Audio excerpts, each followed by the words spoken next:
So, generative AI has basically exploded into our schools, right?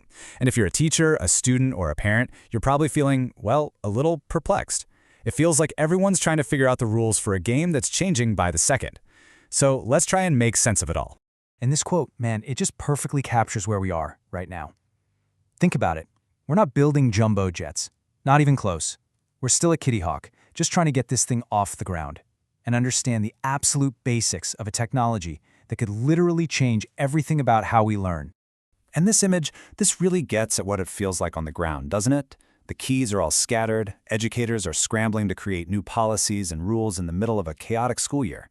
It's exactly like one administrator said, everyone is building the plane while we fly it. All right, so let's start with the people right in the middle of it all, the students. Because for them, AI boils down to one massive fundamental question. Is this thing a powerful tool that helps you learn, or is it a crutch that stops you from learning? You know, if you look at it from a student's point of view, the potential is just incredible. I mean, can you imagine having a personal tutor available 24/7 that can explain a tricky math problem in 10 different ways until it finally clicks? That's the dream a lot of students are seeing. And this is what I find so fascinating. You hear, explain this in Fortnite terms, and you might kind of laugh, but it's not a gimmick, right? This is about students being creative, finding a way to make knowledge accessible and connected to their world in their language.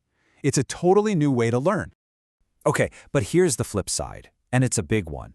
You've got teachers who are deeply worried that if students can just outsource all the hard parts, all that investigative work, to a machine, will they ever build that inner spark of curiosity, that imagination?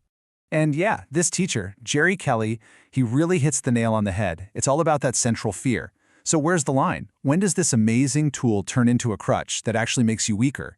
If you never have to struggle through a problem on your own, do you ever really build those critical thinking muscles? And the worries don't even stop there. Educators are raising some serious red flags about how AI can just make stuff up. Stuff that sounds totally convincing but is just plain wrong. And in a world that's already so gamified and distracting, what does this technology do to a student's ability to just sit down and focus? Okay, let's switch gears and talk about the teachers.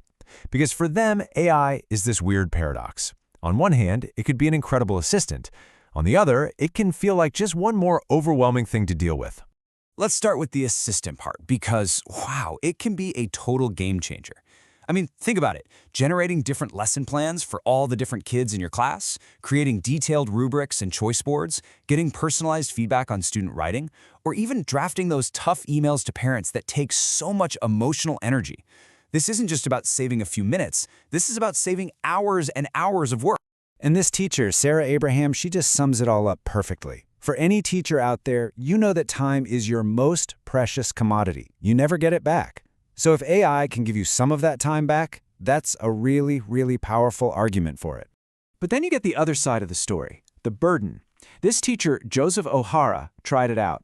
He asked it for a lesson plan, and what he got back was, well, it was boring.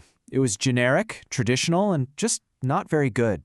Sometimes the stuff AI spits out is so low quality that it actually takes more work to fix it than to just do it yourself from the beginning. And for some teachers, the burden isn't even about the extra work. It's much deeper. It's about ethics.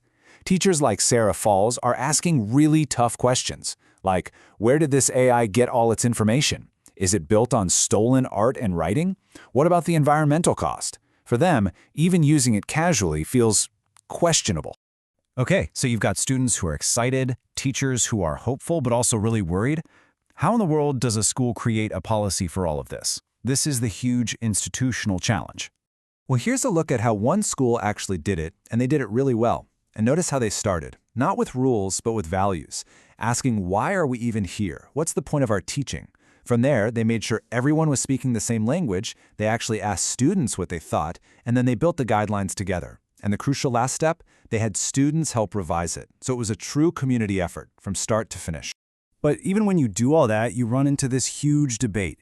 Do you have one single school-wide policy so everything's consistent and fair for everybody? Or do you let individual teachers decide for their own classrooms? Because let's be real, using AI in art class is way different than in physics class. And this points to a really cool third option. Instead of a top-down rule, some teachers and students are figuring it out together right there in the classroom. They're using things like a thermometer to visually map out, okay, this use is helpful and good, But this over here, this crosses the line into cheating. It's a grassroots approach. So, after all that, the student dilemma, the teacher quandary, the school's challenge, where does that leave us? What's the path forward? Well, the path forward really starts by just admitting that these tensions are real. You've got the tutor versus the crutch, the time-saving assistant versus the ethical burden, the need for one set of rules versus the need for teacher freedom. And that big one, do we race ahead at full speed or do we slow down and really think this through? There are no easy answers. Which really brings us right back to where we started. We are in a period of pure discovery. The point right now, in these early days, isn't to have all the perfect answers. It's to figure out what the right questions are, what the knots even look like. And in this new world, this completely new landscape, maybe the most important skill isn't about getting the right answer from the AI. Maybe it's about learning how to ask the right questions in the first place, for ourselves and for our students. So, that's where we'll end it, right back at the beginning. It's 1905 for artificial intelligence in our schools. Everyone is building this thing while they're flying it. So, the question for you is, what kind of plane are you going to help build?